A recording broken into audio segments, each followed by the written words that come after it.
ஏத்தே என்ன மர்மோல? வீட்டுல சும்மா தானே இருக்கேன். அதான் ஏதாவது ஒரு வேலைக்கு ட்ரை பண்ணி போடலாம்னு நினைச்சிட்டு இருக்கேன். போட்டு மாத்தே. வா விருப்பம் மர்மோல. போறதா இருந்தாலும் சரிதான், போட்டாலும் சரிதான். எனக்கு ஒன்னும் பிரச்சனை இல்ல. உனக்கு படிச்சிருக்க, ஆசைக்கு வேலைக்கு போகணும்னு சொன்னா போ.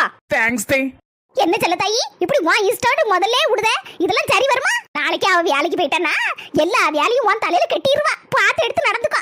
இதுல என்ன கை இருக்கு? நம்ம தான் 4 எழுத்து படிக்காம போயிட்டோம். அவளாவது நல்லா படிச்சிருக்கா, வேலைக்கு போட்டோமாக்கா. அவ ஆசாதுன்னா எதுக்கு நம்ம குறுக்க நிக்கணுங்க? அந்த காலத்துல எதுக்குனாலும் சரிதான். ஒரு முளை பூ வாங்கினா கூட என் புருஷங்க ஏதான் எதிர்பார்த்துட்டு இருப்பேன். ஆனா அப்படி இல்லக்கா, இந்த காலத்து பிள்ளைகள் வேலைக்கு போய் என்ன தேவையோ அதுக்கு இஷ்டம் போல வாங்கிடும்லக்கா. புருஷங்க ஏன் எதிர்பார்த்துட்டு இருக்காண்டம்ல? பஞ்சபாட்டி, எதுக்கு எடுத்தாலும் யார் வீட்டுல ஏதாவது குட்டையை குழப்பலாமான்னு தான் வருவேல பாடு பேசுறதுக்குனே.